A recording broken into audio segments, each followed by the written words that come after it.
Welcome to Garden Like a Guru Show, and I'm your host, Tyhson Banighen. I'm a permaculture instructor, and my lovely co-host, Sarah Bradshaw, who is the garden guru herself, extraordinary, been around and in gardens all of her life. And we're broadcasting here from the Tappen Shuswap area. And just to let you know, well, what we're talking about here can be applied pretty well anywhere. It's just that you need to know how the moon calendar and the astrological calendar works in your area. But everything we're talking about is totally applicable in any growing zone, anywhere, pretty well on the planet, once you understand the basic principles. And to start the show off, our lovely co-host Sarah is going to talk about what's up with the planets and the moon this week. Over to Sarah. Heat for sure. I'm not sure how it's going for the rest of you out there, but here in the Shuswap, we're having a heat wave. Yeah, we sure are. And it's going to present some challenges to gardens. Getting hot this early in the year can cause your plants to heat stress right out and actually not produce a crop. So absolutely vital that you keep the water levels on your gardens up in this heat wave. Don't hesitate to mulch. That straw and those other things really do retain a lot of water. Give your plants an edge. It's brutal out there. If you wish your lawn to not grow and thrive, this would be a great week to cut it. Because if you cut your lawn in this brutal heat, it's going to stay short for a good long time. This is rather uncharacteristic, but it's happening. Now, the moon just went full, so we're in the third quarter, and today we're I might add what a beautiful full moon it was. Oh my goodness, right? It was just gorgeous. I couldn't sleep at all, not one wink. I laid there for who knows how long, 6 to 8 hours, I guess, watching it transit across the sky. And although one part of me was tired, another part of me was just in awe, and I kept getting up going outside. It was Michael, we can hear you. Michael, we can hear you. It was astounding. Yeah, it was astounding for me too. I can't say I was up all night with it, but I can see it from my bedroom. So every time I woke up, I would be looking out the window, and it was truly spectacular, and mesmerizing is the right word. I just couldn't take my eyes off it. There was something uniquely powerful about this moon that really I don't remember it being quite that powerful ever before. So it was a unique moon for me, right? There's a lot of energy. Yeah, and it really brought a real change in the weather, and we often see that with new moon and full moon, that there's a radical shift or a deepening or strengthening of the weather, and boy, did it do it. We went from first day of summer to full-on summer weather, like it or not. So we're in the third quarter now, and the moon is in Pisces, so theoretically, this is an okay window for planting. But I got to tell you that unless you can keep things really, really wet, this is not a good time to be planting or transplanting. Like the challenges around the actual physical conditions we got going on right now are enough to deter most of us from that. But if you must do some planting, Monday and Tuesday, today and tomorrow, are kind of your best opportunity for that this week. Now, once we slide into tomorrow afternoon, the moon's going to go in Aries, and that's a fire sign. And combined with the heat that we're looking at, this is a absolutely wonderful window for pest control, for any kind of weeding out, for any kind of removal of plants, any kind of trimming off dead material from your bushes, getting them, getting the bugs out of situations where you don't want them. This is, an absolutely golden window for the next 2.5 days, Wednesday afternoon right through to Friday. Well, Friday, because the moon goes void, of course, late Friday, but it doesn't really enter Taurus until Saturday. So, you've got this like 3-day window here of being able to just really put the boots to anything you don't want around, use the combination fire sign and the extreme heat, and for sure get those weeds and that gone. Cleanup time. Cleanup time indeed. But try and restrict it to early morning or late in the afternoon. Working in the heat of this day is not a good plan. Yeah, I was out pruning my grapes. I went on to Googling how to do grapes. So I went and trimmed all my vines so that light could get in and the more air could get into the grapes as they're starting to form now. So that was a good learning experience, learning how to do that. Yeah, for sure. Yeah, and so then, on Saturday, we're going to slide into Taurus, which is a strong, it is a strong root sign, but, Thursday afternoon, we will actually be hitting that third quarter. The moon's going to be at that quarter phase on Thursday. And that's going to, by Friday, that'll be putting us into the fourth quarter. Combined with the heat, don't be planting anything, okay? like keep things well watered. Do any of your kind of pruning, your thinning out. Taurus can be an absolutely fabulous harvest day. So Saturday, Sunday, look at maybe picking strawberries, maybe your raspberries are starting to come on. That would be a good day to harvest them. Pull your radishes to take a good look at, which ones you want to be saving for seeds and replanting. But definitely, with the energies that we've got going on right now, it really give the whole planting idea a wide berth at this point in time. Yeah, we're gonna be seeing an intensifying of the heat over the course of July. I'm praying we don't get another fire season. I'm really hoping that we get some rain with the new moon. But really, it's a great time to be out there staking your peas, putting up the beans for the pole beans,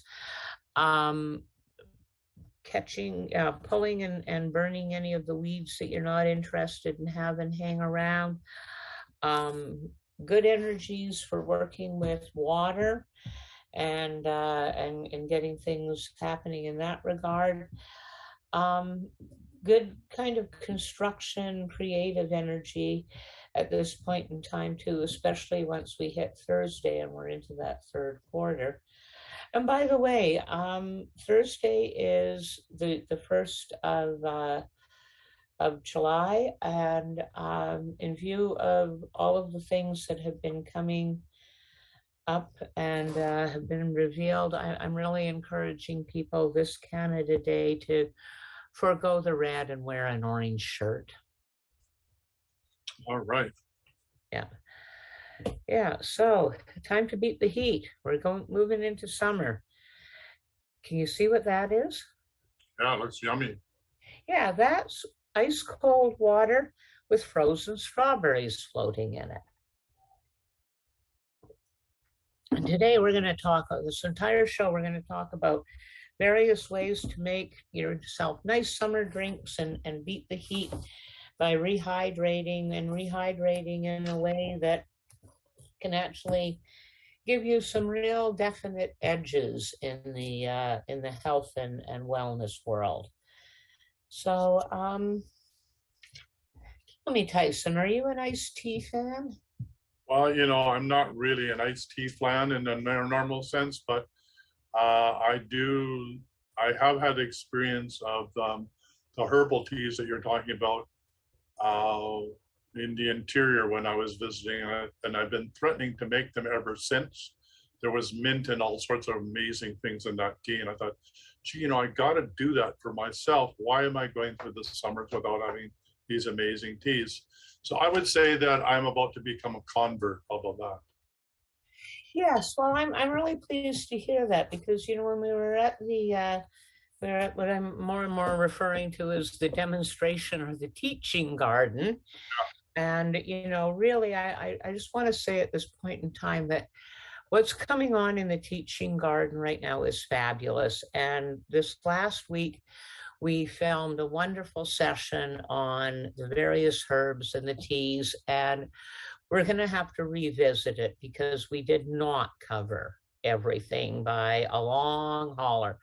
But we did discover that your lovely little garden there has, I believe it, when all was said and done, we gathered 12 or 13 things out of the garden that we were able to make tea with. And we really found a lot of them were pretty much volunteers or things that were growing very, very easily on their own. So first, I want to talk, before we get into all the little finer details, I want to talk for just a bit about methodology around making sun teas and taking advantage of the sun energy that we've got right now and turning out fabulous thirst quenchers in the garden.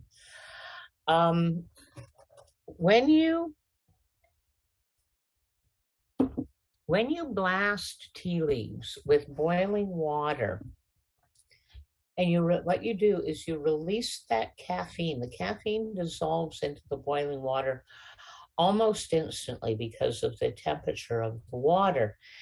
And so you really pull that caffeine out very, very rapidly. And you kind of do the same with the tannic acid in black tea. And people often notice this as either a little bit of residue on the top of the teacup that they're drinking out of, or sometimes a little bit of sediment in the bottom of the teapot or the teacup. That's a direct result of, you know, blasting it with hot water. And yes, it does release the caffeine, and that does give us that lovely early morning tea buzz.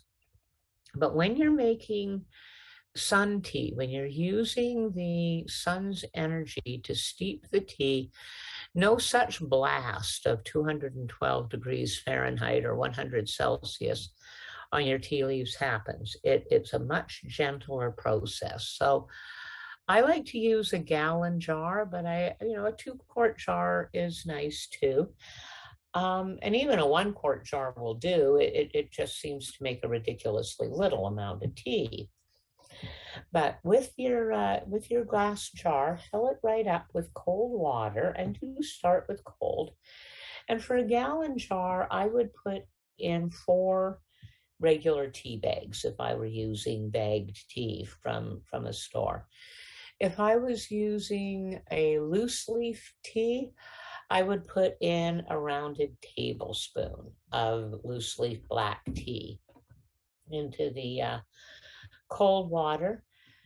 Put a lid on it and sit it somewhere where the sun is going to hit it and warm it right up. I have a couple of places in my yard that are in sun all day long. And what I like to do is start my jar of tea first thing in the morning, set it out there, and let it steep all day. I take it in at night, strain it, flavor it with honey, maybe a splash of lemon if I want it, and I pop it into the fridge. And that way I have iced tea first thing in the morning. The next day when I'm out in the garden, my iced tea is already made, and I can set up my jar and do this as a second, every day. And it doesn't take any more effort than that. But what happens when the sun warms the water and the glass jar, and do use clear glass. If you use cobalt blue or amber, as beautiful as they look, they're actually designed to filter out the sunlight. So you will not get a good result at all with amber or cobalt blue. It has to be clear glass. And what happens is that the heat enters into that glass, and just in a greenhouse, the heat gets somewhat trapped in the water and in the jar. And within about an hour of you putting it out there, it's going to be very, very warm to touch. Now, when Michael and I set this up and filmed it last week, we set up the black tea in the sun to start seeping, and we went to your circular herb garden and gathered about half of the herbs we ended up using. We took maybe 10 to 15 minutes of doing that. And when we came back to set the tea up where the other one was, the black tea was already very warm to the touch and had started going a light amber. So even in that just 10 to 15 minutes, the steeping process was evident. You get a much mellower black tea, and you do get all of the caffeine. The caffeine does absorb out. It's not at all like drinking a decaffeinated tea, but that bitterness that sometimes happens with black tea, that harsh aftertaste, that almost puckery flavor that you get from the tannic acid, you never ever get that when you make a sun tea. It's a much gentler process than that. Now, the herbs, okay, this is where sun teas really, really shine. Now, when you pick herbs to use for making teas and that, there's this magical little window right after they're picked where the flavor is absolutely magnificent. Now, if you miss that window, you're actually better off drying the herbs the entire way and using them as dried herbs, because a fresh herb, freshly cut, has living live sap still in it.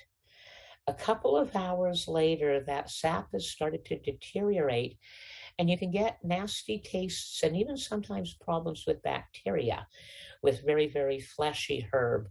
Mullein in particular. Mullein is very, very thick stalk, very, very fleshy leaf. If you're going to use it in a tea, you must get it off the stalk and into the tea, within 15, 20 minutes. Much longer than that, you start running the risk of actually, having unpleasant tastes from the beginning growth of bacteria. So when you're making sun teas, either pick the herbs and immediately get them into the water for the teas, or pick the herbs and dry them thoroughly before putting them in the water to make teas. This is one of those places in life where there is no middle ground, that moderation is not the answer. You must go one way or the other. Now, dried herbs, because you've taken all the water out of them, they are considerably more potent than fresh herbs. And I know, when we pick the fresh herbs, they have that fresh taste and they're absolutely wonderful. But when you start cooking with them and those flavors get distilled down, it's a surprise to a lot of people how much subtler the flavors in fresh herbs can be than dried herbs. So if you're using dried herbs, use only a third to a half as much as you would if you were using fresh herbs. Now, the first and foremost one that is so easy for everybody to kind of cotton onto is mint.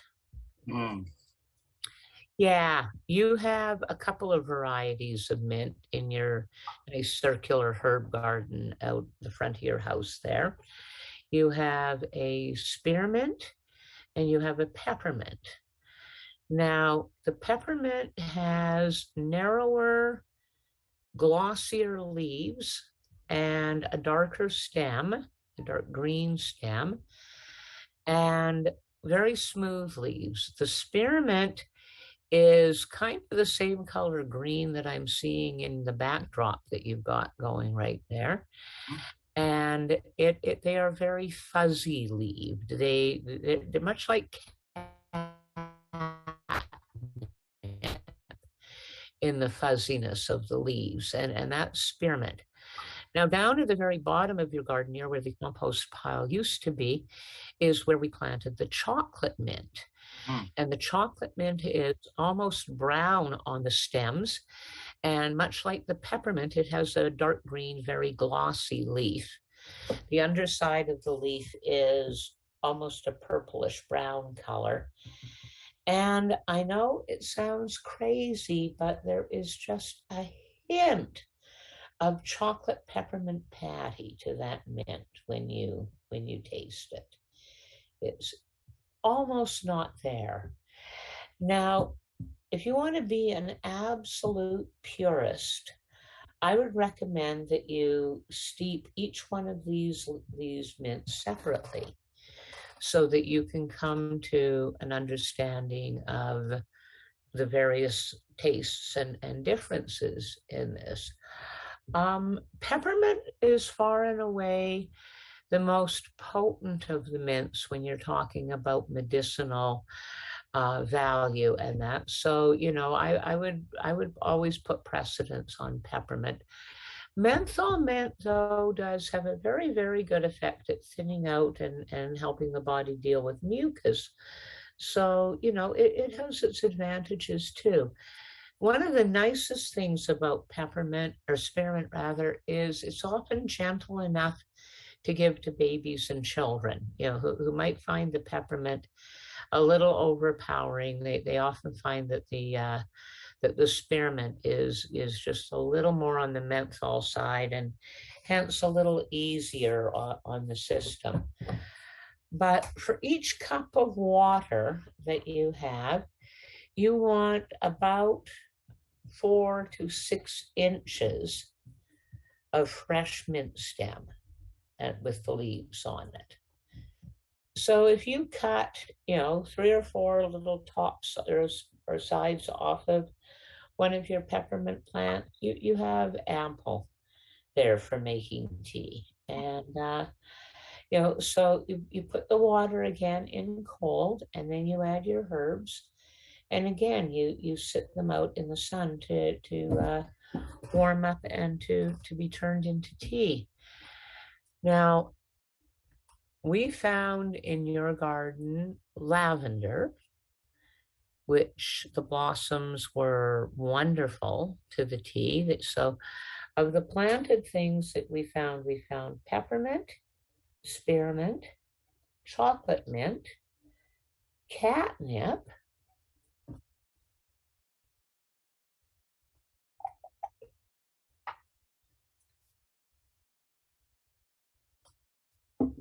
lemon balm, lavender, poppy petals, rose petals, yarrow blossoms,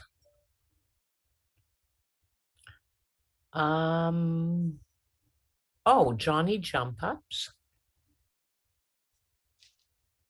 comfrey, which is highly medicinal. And that was just, you know, kind of wandering around doing, and red clover blossoms. Now, fully half of those things that we found in your yard were just kind of, what was that?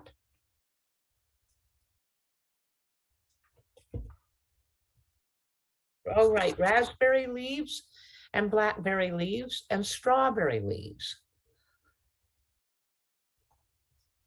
All of which have wonderful medicinal qualities to them. And if you're going to gather raspberry leaves, and I do heartily recommend that women should be drinking raspberry leaf tea probably every day of their lives for as long as they're alive. It's a fabulous hormonal balancer. It's wonderful for the urinary tract. It's a great liver cleanser. There's just no reason not to gather and drink raspberry leaf tea. But this is the time of year that those leaves are kind of in their prime. If you wait much longer, you tend to get very oxalic effects in the leaves, whereas now, especially on the very tips of all your branches and roots, you've got really some of the best that you could hope to gather. So this is the time of year to get out there and start gathering. If you trim and gather mint right now, it will grow back up again and be absolutely glorious. So don't wait on the season for when, the stalks are getting woody and the leaves are getting, brown and dry. Gather it now while it's nice, fresh, and young. One of the exceptions to the gather it while it's nice and fresh and young is actually the rose hips, okay? This is a great time to gather rose petals. Gather as many of them as you like, or dehydrate them. They're absolutely splendid.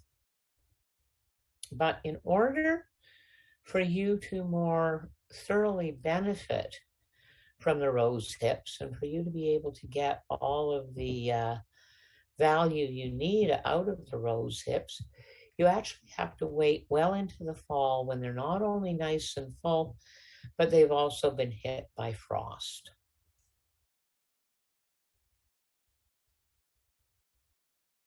Once the rose hips are kissed by the frost, this activates the sugar in them. They're now fully ripe and far more pleasant to eat and far, far easier to digest.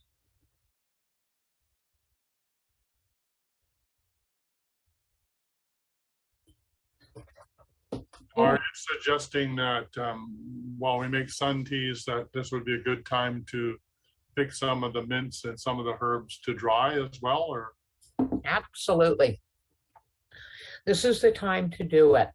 Get out your brown paper bags and go out and start clipping the tips off of all your succulent herbs that you want to have for teas. The young tender leaves are actually infinitely more nutritious and contain far more highly concentrated chemicals and vitamins than when they get old and are beginning to dry out.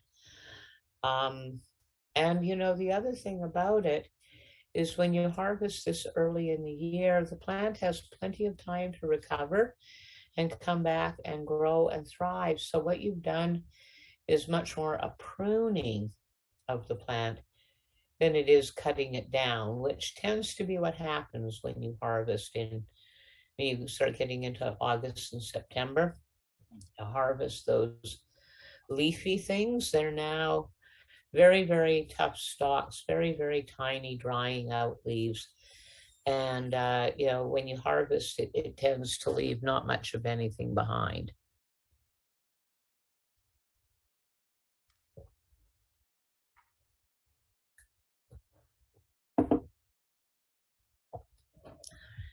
So just to go over the paper bag technique, you're just cutting them and putting them up in the paper bags in a shaded area. Yeah.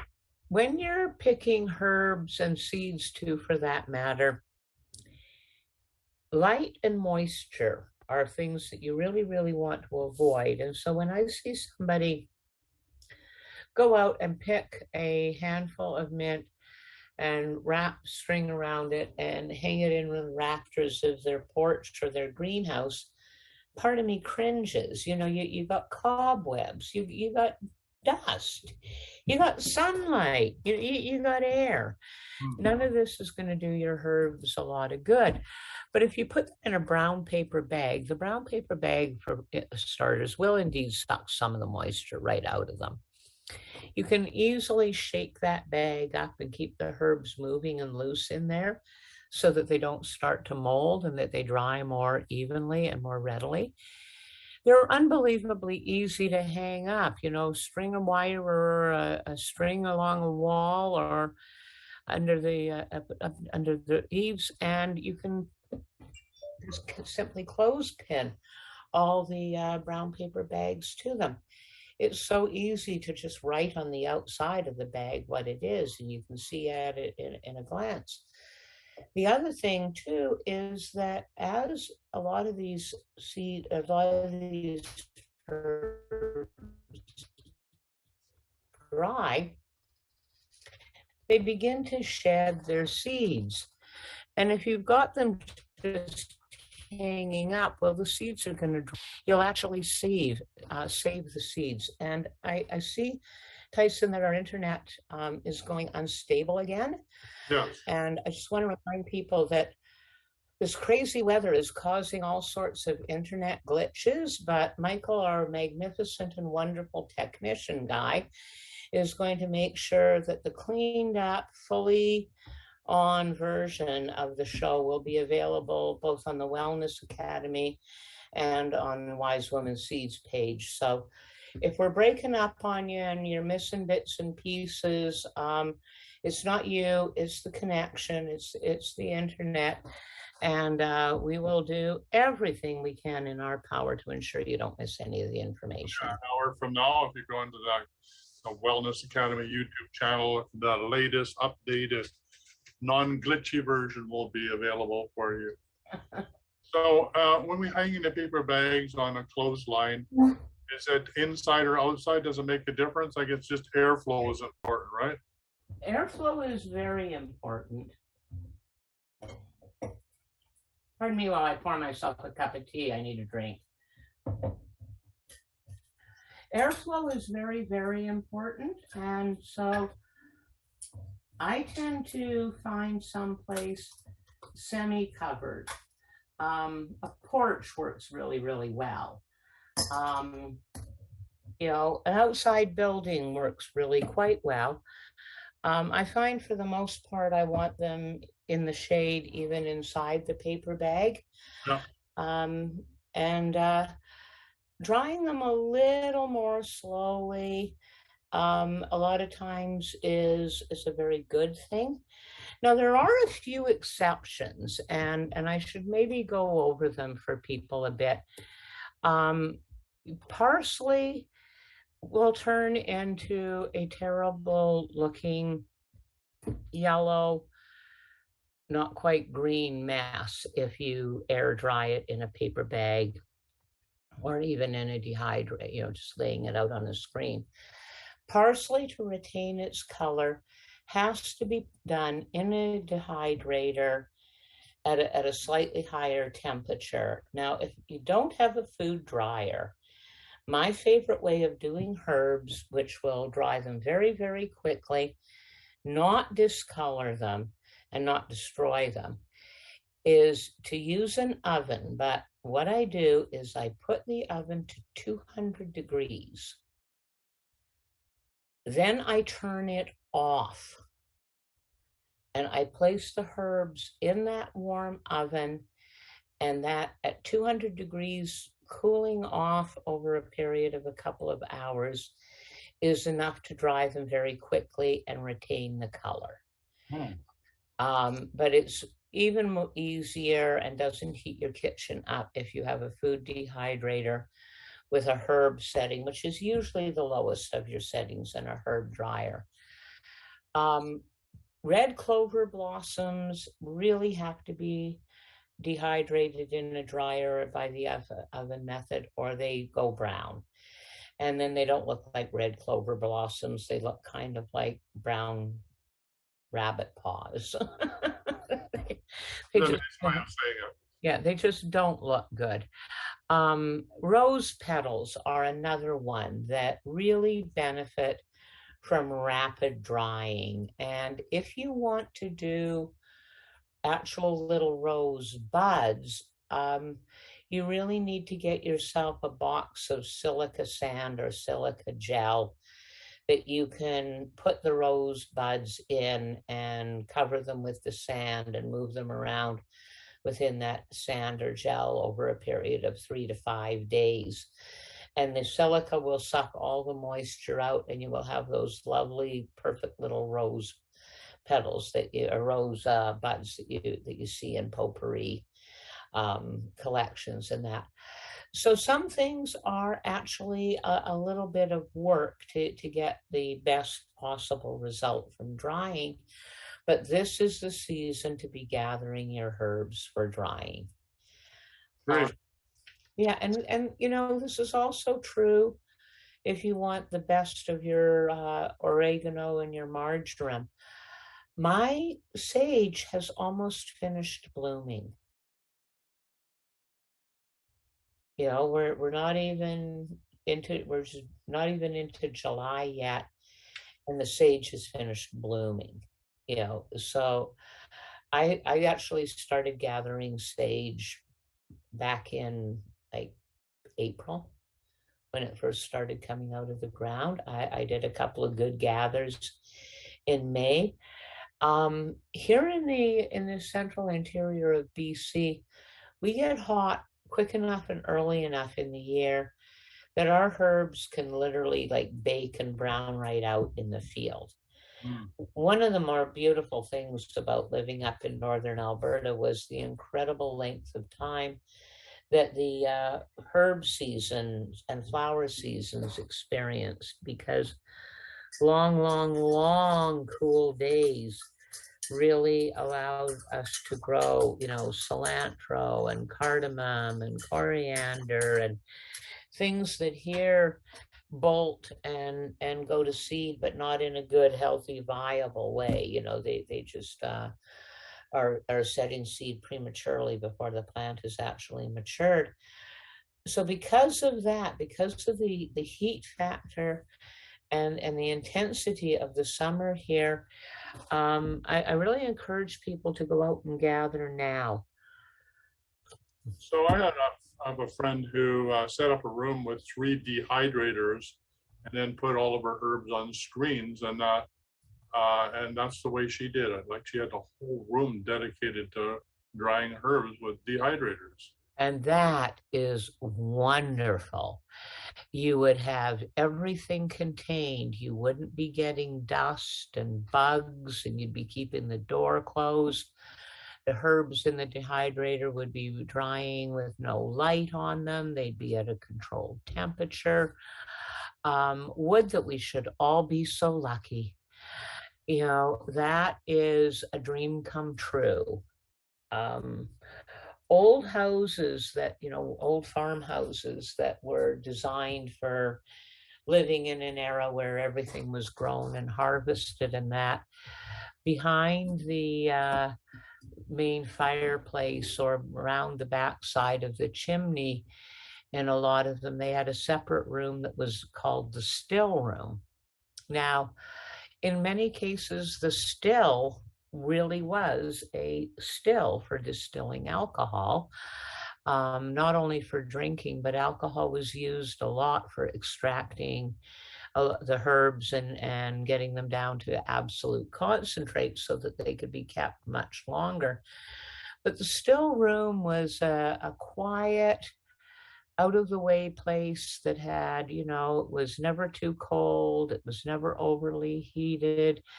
There wasn't a lot of coming and going from it, usually just the people who were using the items out of there. Lots of shelves to keep things in, jars and containers to store your herbs in.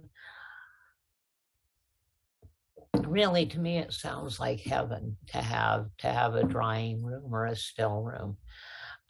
You know, it would make the entire endeavor so easily organized. Okay, it really would. Now, would you recommend that they then be stored in glass or? Yeah, well, thank you for asking. I because that indeed is the next big chunk of, you know, okay, we planted these things in the spring, or a lot of them that were perennials, you know, spontaneously came up. So, you know, we've grown them. Now we've harvested them and we've processed them to the point of drying. And then now what? There's 3 things I want to kind of back up before we talk about storing dehydrated herbs. And I want to talk about the 3 herbs that you absolutely should freeze in either cubes of water, or that's a very good way to freeze herbs, is to cut them into an ice cube tray, cover them with water and freeze them. This keeps them in an almost fresh state.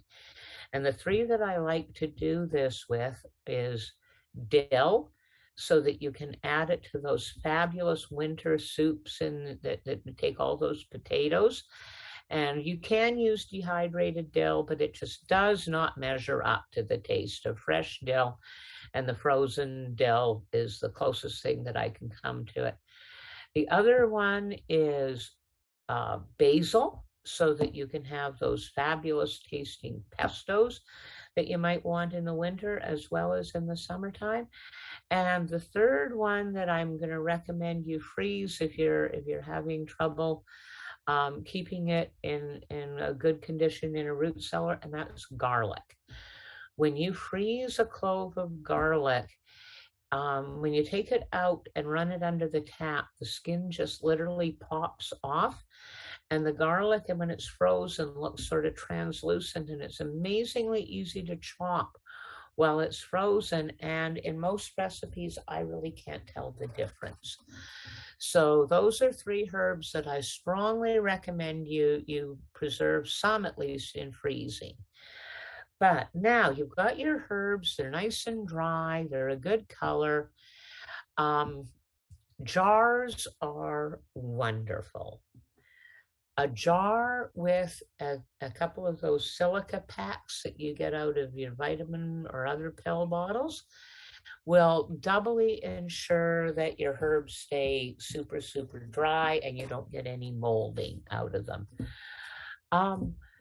Amber jars and cobalt blue jars are actually infinitely better than clear glass jars.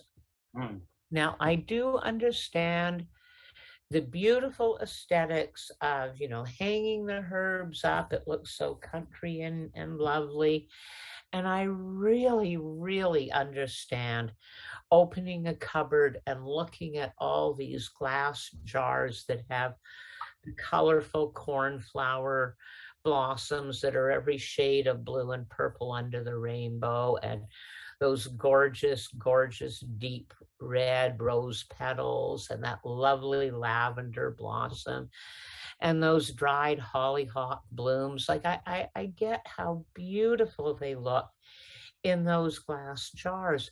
But unless you keep those glass jars closed in a cupboard, which, by the way, was much more traditional than setting them out in the light, if you have them in a closed cupboard, they'll do okay.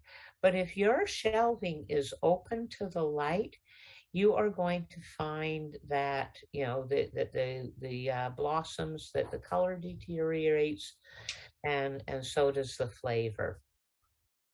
Now, a really cool, and in my mind, one of the nicest and most amazing ways to deal with this is to go ahead, use your glass jars, but paint them on the outside. Yes, put that oregano in that really funky looking jar that you really like the look of, but paint it on the outside so that it doesn't let any light in. And this can allow you to be amazingly creative.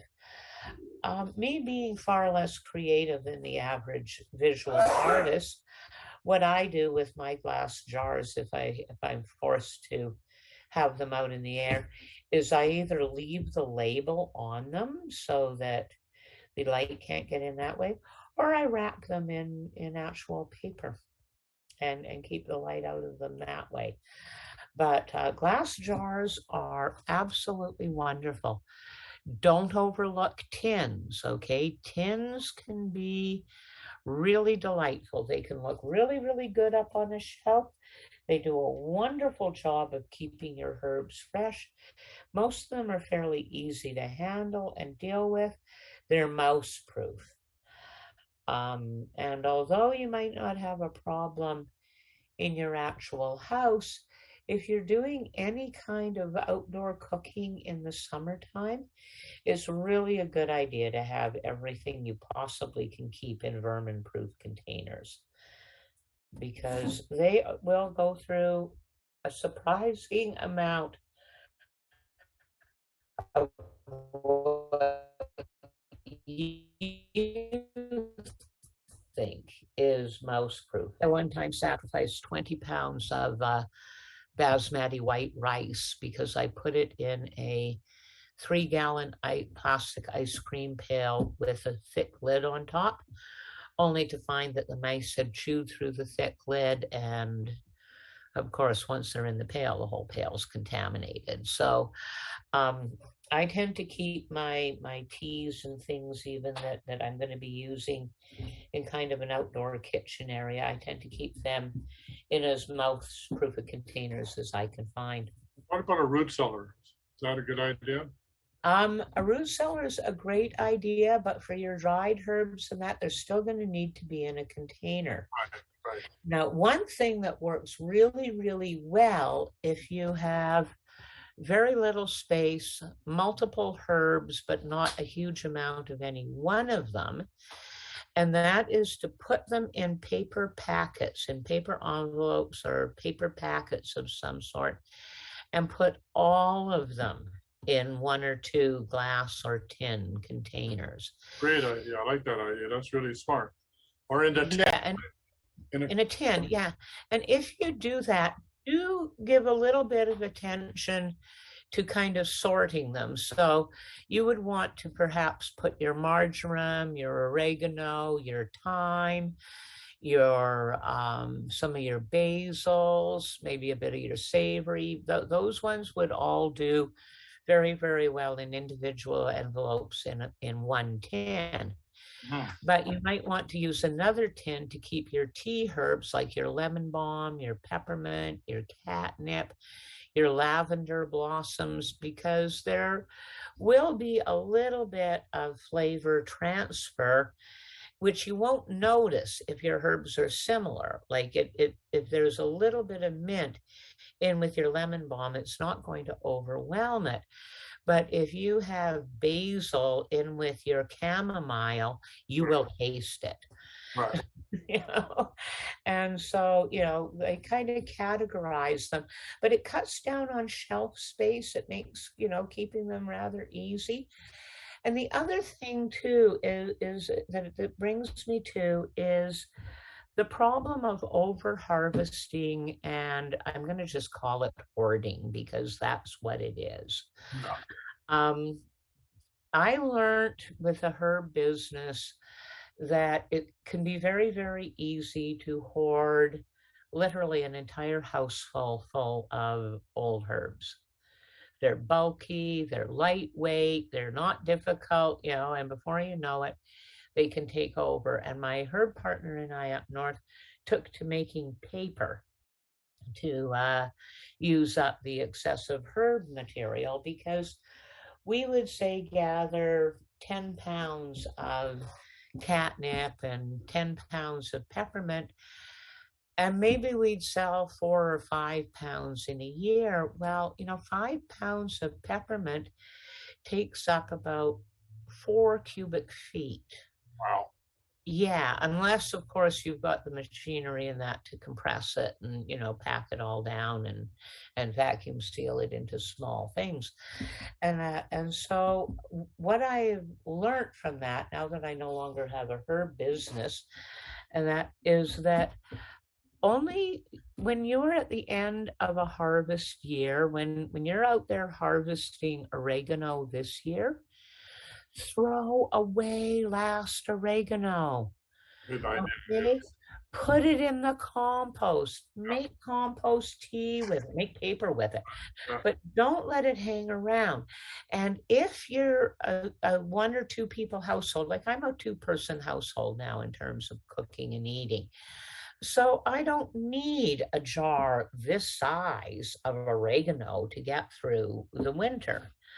So having just an envelope or two of, the oregano, the marjoram, and that means that when I get to the end of the season and there's 2 teaspoons left in the envelope, it's a heck of a lot easier to toss than if I have to take a gallon jar and pull it all out of the gallon jar going, oh God, I wasted my time and now I'm throwing out the food. And, it's not an experience you necessarily want to sign up for, to throw away what you've harvested. So the first step in that is quit over harvesting.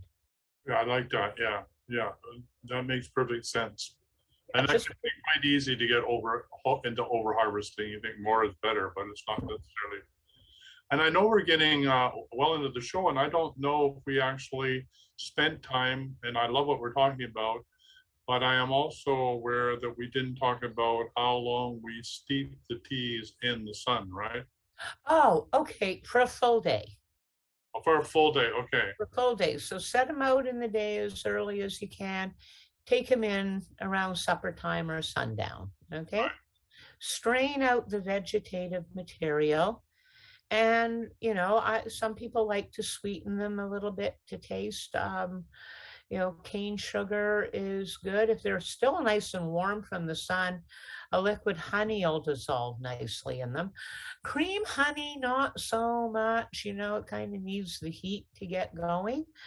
But, one thing that is absolutely divine is there's a woman down in Winfield who takes organic chocolate husks and makes this simply chocolate tea made with, and I have found that it steeped and then sweetened with maple syrup is probably the best thing I've ever drank in my life. It is so delightful.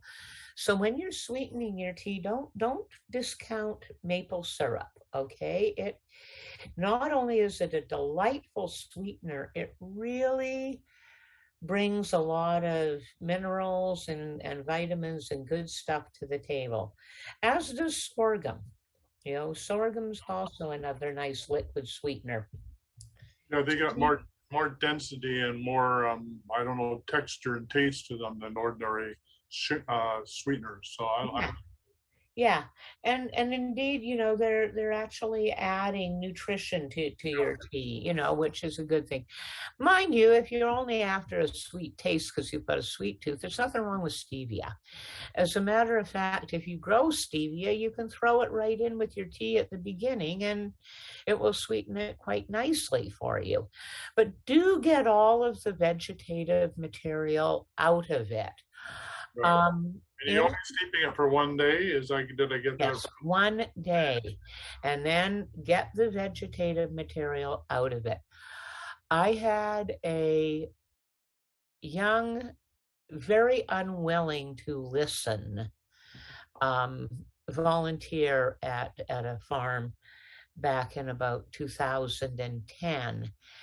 And we were doing steep teas, and she took her water bottle and she shoved it full of like catnip, some all heal, and a bit of mint, and was drinking it throughout the day. And what's the first thing that does when you're shaking it up back and forth like that is you're bruising that vegetative material, okay?